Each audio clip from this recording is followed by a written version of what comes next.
Healing and refreshment, స్వస్థత, సత్తువు.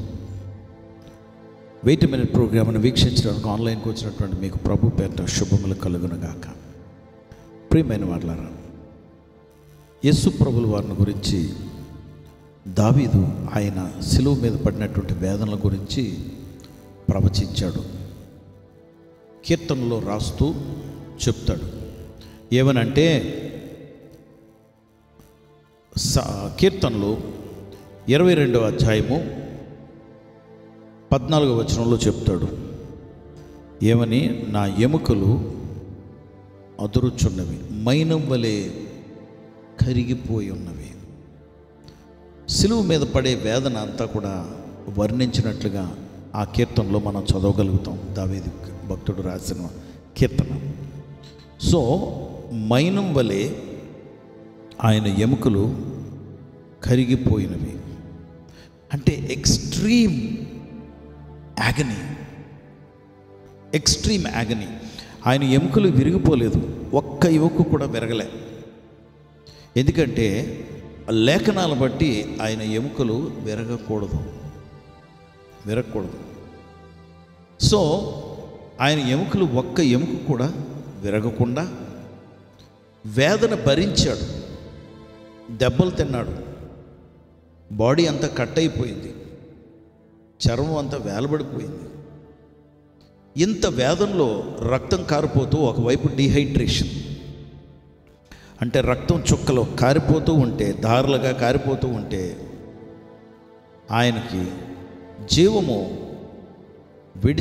Life విడిచిపెట్టి వెళ్ళిపోతుందని గ్రహిస్తున్నారు.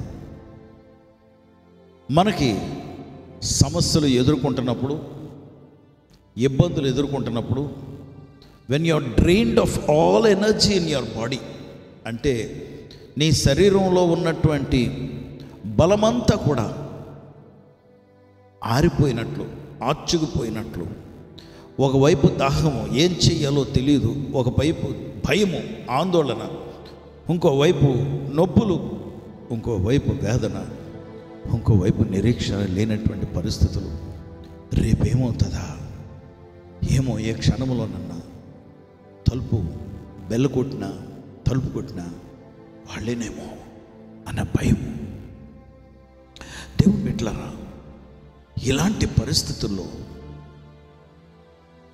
You feel your bones are crushed and you don't have any hope to live. నీ ఎముకలన్నీ కూడా మొక్కలైపోయినట్లుగా, నీ జీవమంతా దారిపోసినట్లు అయిపోయి, ఏం చెయ్యాలో తెలియనటువంటి పరిస్థితులు. ఎలాగా ఒక క్షణం కూడా ఎలా బ్రతకను అనే ఆలోచన వస్తూ నీకు ఉందా? సామెతలు 3వ అధ్యాయము మొట్టమొదట 8వ వచనం సొల్యూషను, కానీ 7వ వచనం కారణం. 8వ వచనం ఏం చెప్తుందంటే, నా దేహమునకు, నా శరీరమునకు ఆరోగ్యము, it is healing to my body, and 2వ భాగము, నా ఎముకలకు సత్తువు, అంటే నా ఎముకలకు రిఫ్రెష్మెంట్. ఆర్చుకుపోయిన నా ఎముకలకి ఇప్పుడు రిఫ్రెష్మెంట్ వచ్చింది. ఎందుకు వచ్చింది అనే మాటలు మనం ధ్యానం చేయకముందు, యేసు ప్రభుల వారు ఈ మాట చెప్తున్నట్లుగా మనం కానీ ఊహించినట్లయితే, ఆయన ఎప్పుడు ఇది చెప్తారు? ఈ మాట ఆయన ఎప్పుడు చెప్తాడంటే, సిలువ మీద ఉన్నప్పుడు కాదు. సిలువ మీద వేదన భరిస్తున్నారు, ఆయన సిలువ మీద నొప్పులు భరిస్తున్నారు, సిలువ మీద ఆయన జీవము రక్తం ద్వారా కారిపోతుంది. హిజ్ లైఫ్ ఇస్ ఎబ్బింగ్ అవే, క్షీణించిపోతుంది. ఆయన ఆలోచనలన్నీ కూడా వేరే ఆ రకమైనటువంటి నెగిటివ్ ఆలోచనలుగా వచ్చేస్తుంటాయి. దాహము ఒకవైపు, నొప్పులు, ఇన్సల్ట్లు, ఆయన్ని మాటలంటున్నారు, సిగ్గు కప్పుకోవటానికి కూడా అవకాశం లేదు. ఇలాంటి పరిస్థితుల్లో నాకు ఆరోగ్యము, నా ఎముకలకు సత్తువు అనలేడు ఆయన. ఈ మాట ఎప్పుడు అంటాడంటే, ఆయన చనిపోయి సమాధి అయిపోయి తిరిగి లేచిన తర్వాత దేవుని బిడ్డలారా, బాడీకి ఆరోగ్యం.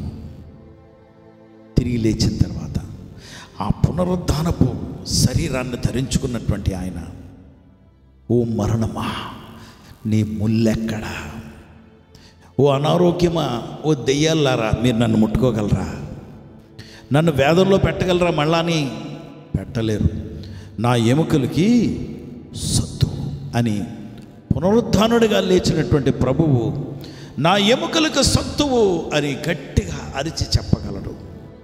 కానీ మనం జ్ఞాపకం చేసుకోవాల్సింది 7వ వచనంలో ఆయన ఏం చెప్తున్నారంటే యెహోవా యందు భయభక్తులు గలవాడు చెడుతనమును విడిచిపెట్టుము. యెహోవా యందు భయభక్తులు కలిగిన వాడు చెడుతనమును విడిచిపెట్టినవాడు అతనికి ఏం కలుగుతుందంటే అప్పుడు నీ దేహమునకు ఆరోగ్యము, నీ ఎముకలకు సత్తు. దేవుని బిడ్డలారా, మన నాయకుడు, నా రాజు, నేను ఎదుర్కొన్నటువంటి సమస్యలన్నిటికన్నా ఇంకా ఎక్కువ సమస్యలు, ఎక్కువ బాధలు, ఎక్కువ నొప్పులు, ఎక్కువ వ్యాధులు, పాపానికి వచ్చే జీతము మరణము. ఆ మరణ వేదన కూడా ఆయన మీద వేసుకుని శిలువ మీదకి తీసుకువెళ్ళి మేకులతో కొట్టేశాడు. ఇదంతా నా కొరకు భరించాడు కనుక చేతులు జోడించి, ప్రభా నన్ను క్షమించు ప్రభా, నేను ఏమీ ఇవ్వలేదు నీకు. నా వ్యాధులు, నా బాధలు, నా నొప్పులు, నా లేమి, నా చేతకానితనం, నా ఓటములు, నా బలహీనతలు, నా తృణీకరణ, నా నష్టాలు, నా కష్టాలు, వీటినన్నిటినీ శిలువ మీదకి తీసుకొచ్చి నీ చేతులకు అప్పచెప్తున్నాను ప్రభా అని నేను పూర్తిగా ఆయనకి ఎంత అప్పచెప్తే,